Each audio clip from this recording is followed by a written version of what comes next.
Hi everybody, it's Sally from Sallystampers. Thank you for joining me today. Today I'm bringing you my delightful chocolate Favour. It's a cute little Favour, as I said, decorated quite simply. Cute little peg on the top, and then when you open these out, it's just got one of those favourite chocolate bars of mine, and it just fits nicely. This does close down, so if you did want to adhere that, you could do. Obviously you'd have to destroy it to get your chocolate out. But yeah, just quite a cute and nice little favour, a little thank you favour, table gift, anything like that, and it's quite cute. So I'm going to show you how to make it, and it's ideal for your scraps as well for DSP, because it doesn't require very much at all. Daffodil Delight, Coastal Cabana, another colour I don't use much of, but actually I really like. Okay, so to start with, you need your piece of card that is 8 by 4.5, 12 by 21 centimetres. On the short side, we're going to score at 3/4 of an inch, 1 1/4, 3 1/4, and 3 3/4. And in centimetres, that will be 2, 3 1/2, 8 1/2, and 10. Rotate clockwise. And then on the long side, we're going to score at 1 1/2, 2 1/2, 3, 5, 5 1/2, and 6 1/2. And in centimetres, that will be 4, 6 1/2, 8, 13, 14 1/2, and 17. And then we're going to fold and burnish all of those score lines. Crikey, that score line's extremely wonky. Let me just redo that one. Pop it on my trimmer and redo that one. I don't actually know what happened. But that just did not go where it should have done. Oh, crumbs. Okay, let's fold that so it knows where it should be. There we go. Fold and fold, and then we'll just do these ones here. Okay, sadly I didn't have a Coastal Cabana coloured chocolate for this one, so I had to go with green. I'm not sure if that actually clashes more. Okay, so cutting. What we need to do is cut everything all the way down here to our 3rd score line. Okay, so we're going straight down. No, we're not. Oh yes, we are. Straight down to there. Cut across the 2nd score line, and then down and across here. I did this on that yellow Daffodil Delight one, and I ended up cutting one of my tabs off. So yeah, don't make that mistake I did. So cut down to your 3rd score line, across on the 2nd, and then you just cut in this bit away here and using this as your tab. And then you repeat on the other side. Down to the 3rd, across on the 2nd, and then just down there and across. And then just cut those wedges. That was a really bad cut, that one. I really didn't do a very good job there. And then, sorry if you can hear, that's my washing machine spinning. It's usually quite loud. It won't go on for long, hopefully. Okay, cut across there, that little bit away, and then just wedges there. Okay. So get rid of all of that mess, and you're left, whoops, with a little tab. There we go. So you're left with this now. So the next stage then is to do our decorative top, and for that I've got the lasting label punch, which I love. I was going to go that way. I thought that would be prettier, but the card's too wide, so I didn't decide on that. I could have gone this way but I felt the negative wouldn't look as nice. So in the end, I just went this way, and all I did was feed my card in through the top. Now if you struggle and you think, well, it's going to bend, just use your bone folder to gently push the centre up. Once you've got it in, as you can see here, pull it back out again, slowly, slowly, until, I don't know if you can see that, let me see if I can just zoom in. Probably not going to focus now, let me take it out a little. There we go. So what I did here was I've pushed it through so I know it's there.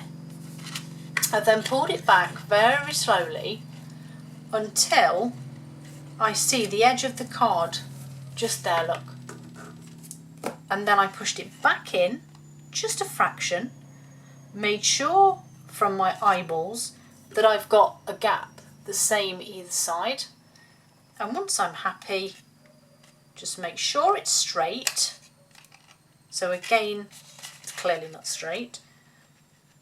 You can line it up with as many different bits as you wish and punch it out. So I'm going to repeat that now with this side. So again, find a corner that will go in, push it through, yep, it's there, bring it back again slowly, back in, eyeball the measurement, make sure it's straight and punch it. And what I am happy with is that they look relatively similar in distance there. So I know that it's a similar size. So let me zoom back out. Oh no, that's in. Let me zoom back out. So now we have our decorative piece, and you can check by holding them together like so. At the end of the day, they don't touch anyway, so it doesn't matter if one's slightly different in height, as long as it's not massive, obviously. Okay, so flip it back over. Let's add some DSP, my little peg. So you then need two pieces that are 1 3/4 by 1 1/2, 4 1/2 by 4. That is before you punch them. So back in with your punch, you will notice that we have quite a lot of clear way here. So if I was to lay that on, I've got a good chunk here. And I basically went in exactly the same way. It's a little bit more fiddlier because your paper's a bit smaller. Lined it up, punched it. Repeat with this one. And once I'd done that part, I then placed them on, and I can now see that it's quite long, so I need to trim it. So I'm going to go for just by that red cross there.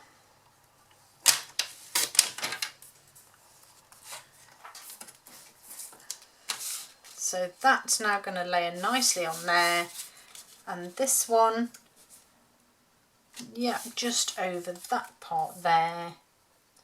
That's my technical measurements. That will go on there.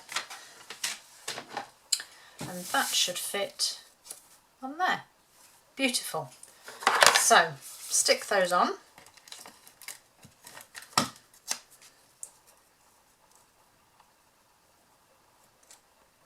And then, there's no real technical way. You could measure, but I always think you've got to give yourself that space, that if you chop a bit more off, then at least you can cut it off this end, if that makes sense. So that's that part. I then have two pieces here for these panels, and these are 1 3/4 by 3/4, 4 1/2 by 1 1/2.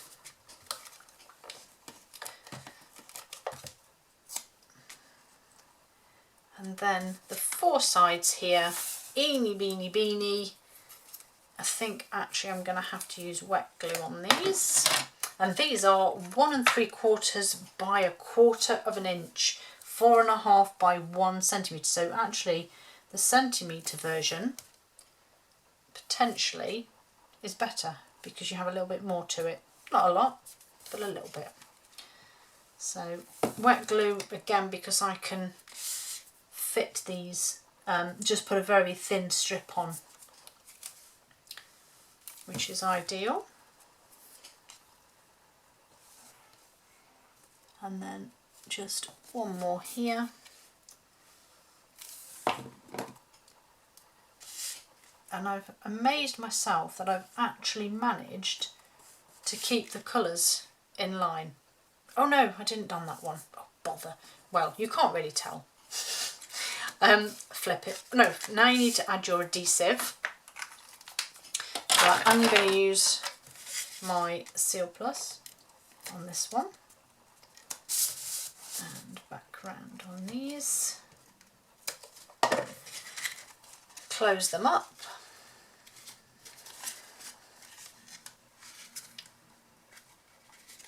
And then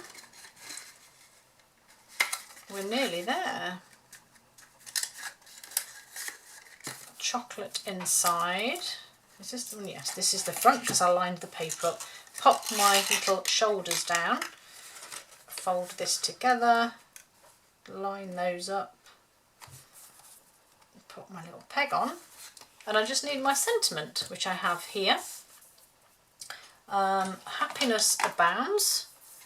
Lovely, I really do like these. You are wonderful in every way. I think that's that one, yes.